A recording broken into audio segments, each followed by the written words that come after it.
Bismillahirrahmanirrahim. Assalamu alaikum. In this lecture, we will discuss sensory evaluation, basics of sensory evaluation, tools involved, techniques we use, usually methods and procedures, and we follow, and how to make interpretation of the observations. So, what is sensory evaluation? Sensory evaluation is a scientific discipline that analyzes and measures human response to the composition and nature of the food and drinks. Sensory evaluation does not just deal with likes and dislikes, okay or not okay, but the process scientifically elicits, measures, analyzes, interprets psychological as well as physiological response to physical stimuli produced by a food product.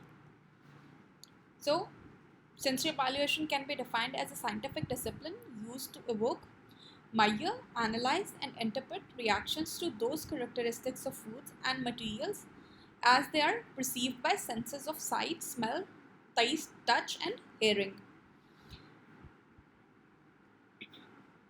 Human senses. Senses may be described as the physiological perception of a stimuli. There are 5 senses in human beings: sight, ability of the eye and brain to detect electromagnetic waves within the visible range of light and interpret the image. Sense of hearing, also known as sense of sound, where vibration propagates through a medium like air, are detected by the brain and sound is perceived. Sense of touching, sense of pressure perception, mostly in the skin or tongue. Other than this, taste and smell are among the major 5 human senses. So, taste and or gustation. This is a chemical sense that the receptor that are located in tongue in the form of buds can distinguish basically 5 major tastes: salt, sugar, sour, bitter, umami. Umami is a flavor, a savory or subtle taste that is associated with a soupy or brothy note. That basically the receptors on the tongue identify the glutamic acid residues in the food. Taste system. The tongue is the main taste receptor, the structure that gives the tongue its rough structure with raised protrusions on the surface are called papillae. 4 types of papillae are present in human tongue: fungiform papillae, filiform papillae, foliate papillae, circumvallate papillae. Taste buds are located in the papillae, except for the filiform papillae. Tongue contains approximately 10,000 taste buds. Taste system and the tongue surface with papillae. Here is the diagram. Each taste bud has taste cells that extend into the taste hole. Each taste cell is associated with one or more nerve fiber. When chemicals from food contact the tip of the taste cell, ion movement across the membrane of the taste cell takes place that cause transduction. These signals reach the spinal cord through many pathways and then go to the thalamus. The brain detects the taste of the food. So, here are some major examples of the taste terms which we use to express the taste, like sweet, zesty, sour, bland, strong, spicy, cold, warm, sharp, rinsed, citric, metallic, bitter, umami, tangy, hot, rich, acidic, and many more. Smell. The nose detects the volatile aromas released from food. A specific odor may be described for a particular food, for example, green, cheesy, nutty, and etc. The intensity can also be recorded. Odor or taste of a food together produce its flavor. Due to this mechanism, people suffering from cold find it difficult to determine the flavors in the food. Usually, the common odors are described as aromatic, pungent, bland, floral, earthy, spicy, woody, green, savory, leathery, creamy, buttery, strong, musty, or mossy, and etc. We humans are microsomatic. We do not possess a keen sense of smell, as it is not crucial for our survival. Humans can discriminate among 100,000 odors, but they cannot label them accurately. First, odor molecules from the food binds to the receptors in the nose. Signals from the receptor travels up to the olfactory bulb, a Q-shaped tip-like structure roughly above the eyes. From there, some signals go to the primary olfactory cortex and on the higher order parts of the brain. But few signals from the olfactory bulb directly go to the amygdala in the brain, an area that is relevant to emotions, and some go to the hippocampus, which involves in memory.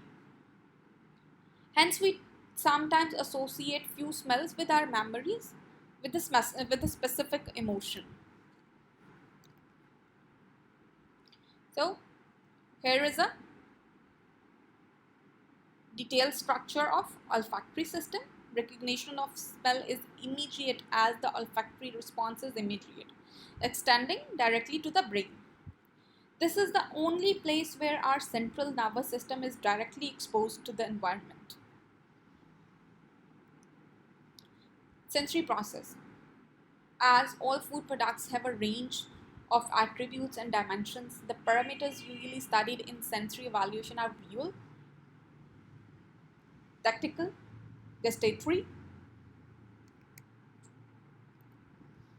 So, the visual parameters are packaging appearance, product appearance, color, size, shape. Appearance play an important part in helping to determine our first reaction to a food. Its feel or tactical aspects include product feel, temperature, texture, its softness. Texture is assessed through touch and physical contact with the food. The resistance to chewing also affects the texture. For example, crunchiness or chewiness.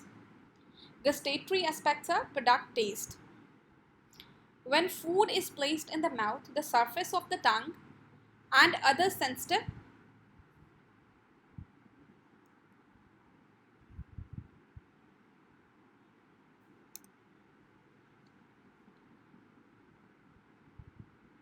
When food is placed in the mouth and the surface of the tongue and other sensitive skin reacts to the feel of the surface of the food and creates a mouthfeel of that food. Sensory process. The mouth also senses the temperature of the food, which plays an important stimulus. For example, cold ice cream, warm toast, hot soup. Olfactory, product aroma and flavor. Auditory aspects, where sound can be consumed, crispy, crunchy. There are various methods to conduct sensory analysis of food. Based on the test methods, samples are prepared and panel members are chosen. The sensory process is a complex and involves the perception of all the senses when food is consumed. So, here is the diagram which shows that all senses are involved while creating a sensory perception of a food sample.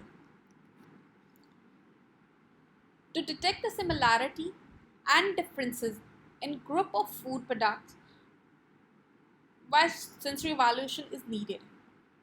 So basically sensory evaluation is needed to detect similarities and differences in the food groups, to evaluate an existing food product against benchmark samples, to analyze food samples for further improvements based on the market feedback, to elicit specific response to a food sample, whether acceptable or not by the consumer, to study a particular property in an ingredient or a food product, to evaluate if a ready food product meets its original specification or standard samples, to obtain feedback data in order to make decisions and carry out sustainable modifications in the food product.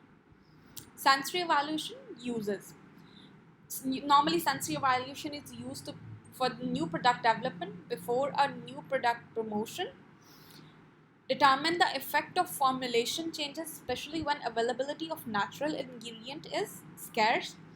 Study the impact of processing changes. Ensure the batch consistency. Monitor shelf life changes. Determine the consumer acceptance. Expert versus consumer sensory report. Sensory quality control and consumer loyalty. And sensory evaluation in food science courses. So, how we plan sensory evaluation? Define the overall project objective, then define the taste objectives.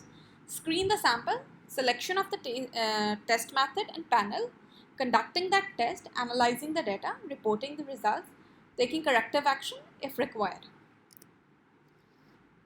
So, what are the basic requirements of a sensory evaluation? For this purpose, sophisticated sensory booths as per ASTM standards,